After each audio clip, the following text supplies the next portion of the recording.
Mitchell, and this is the Accelerate Game Changer Investor Summit in Bergen. I'm sitting here with Ole Christian Sivertsen, CEO of Desert Control. Thank you for meeting me here. It's a pleasure, it's a pleasure. Yeah, so tell me a little bit more about Desert Control. Well, Desert Control, I mean, we've set out to really solve some of the greatest threats to life on Earth. The fact that we have climate change, global warming, and more severe droughts really causing land to degrade and deserts to spread in a tremendous way, and it also drives rising temperatures again, right? With this big global problem, we want to be one of the solutions with our product LNC, Liquid Nano Clay. So we've developed a compound that can turn sand into fertile soil, and it can increase the resilience of the soil and the crops that you plant there, as well as reduce the water consumption by up to 50%. Wow.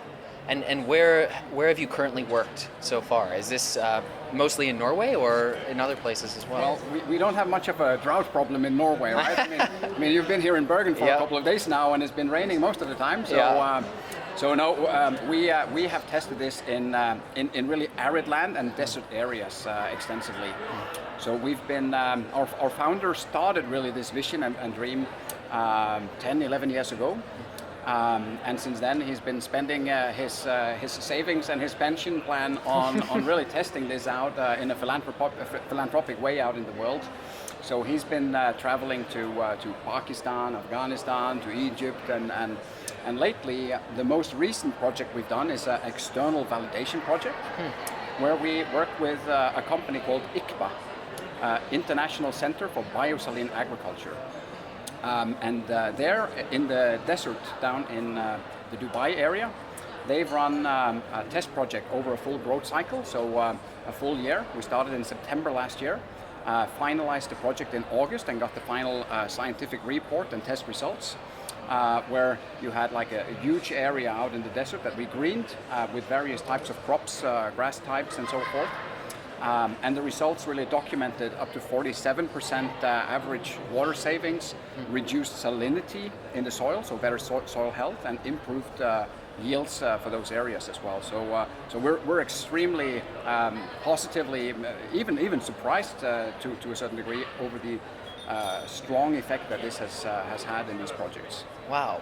Well, with such an impactful effect, I mean, the next question is just how expensive is it? Are people able to get it? We're still in an early stage. So we have our technology to really manufacture the liquid nano clay. Those are our mobile production units. So we produce it out in the field near the area where we're treating the soil. And currently we have fairly small scale machines. We have the development plans. We have our founding team. They have like a library of 600 CAD drawings, and everything is ready for the scaled up machines.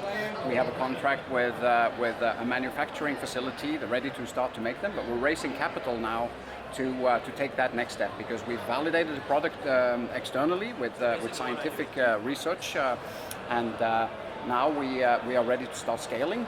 So before we can really deliver at scale, we want to scale up the machines so that we can produce, huge quantities, because the demand and the need out in the world is just so enormous.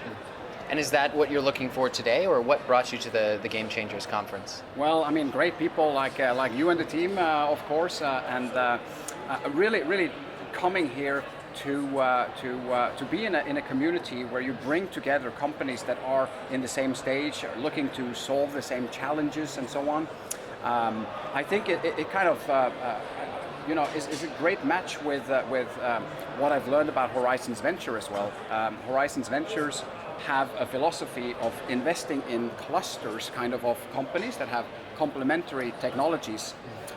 Which I think is a brilliant idea, right? Because then each company can be sort of an accelerator and catalyst for the other ones, right? Because you run into certain things, and then you see things cross markets and so on.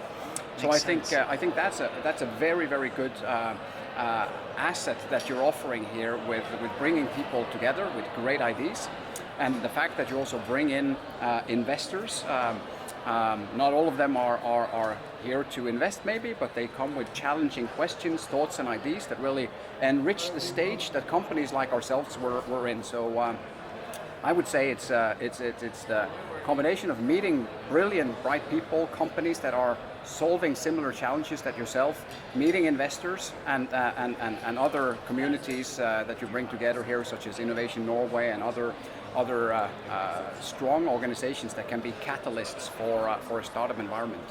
And doing this here in Bergen, you know, I'm from Stavanger myself, so we've kind of have this competition between Bergen and Stavanger, but I think it's a great idea to do it on the west coast of Norway, because Norway is so much richer than only Oslo, and I think we are a little bit behind our Swedish colleagues in terms of creating such a startup scene. But I think events like this, the DNB Next and the Game Changer Summit, those are brilliant events that really can help to become catalysts for the startup environment in Norway. And are you seeing more events like this happening, or is this something that you haven't seen before? Well, I've seen quite a few events like this happening, and there are a number of kind of more niche-oriented happenings where you have the Green Tech Challenge, if you know them, right, and similar things where they're traveling from city to city, and they're not really kind of like founded in Norway or so, but they come to Norway. And there are a number of like smaller events where they are a little bit niche. What I like about this one is that it's a little bit more scaled up. And that's also good, because many of the great ideas come from multidisciplinary thinking, right? And if you only stay within your own lane and you only stay talking to people in sustainability and green, well, then you're gonna just accelerate the thinking in that direction. But meeting people here that are in software and hardware, software services, sustainability, that's really quite unique, I think, and something that I hope to see a lot more of. Would you say that Norway is ready for scaling up? All of the companies that are here today and more that aren't?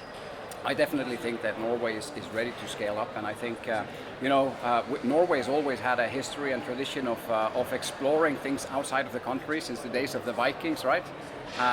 And we're such a small country and such a small population in a global perspective that for us to really realize the full potential that we can offer the world, we need to think big and we need to think scale outside of Norway, which is why it's great to see bringing in connections like Horizons Ventures and others as well. You have Farvatn and Planet 9 as well here, with a great Norway, Bergen, San Francisco connection and stuff like that, to help sort of bridge that gap and help the entry into other markets, because we need risk capital to really start even scaling, and then we need networks and knowledge and skills to really scale outside of Norway and enter successfully into new markets. And with that in place, then I think the answer to your question is definitely yes. Amazing. And when you say risk capital, so can you explain more what you mean by that?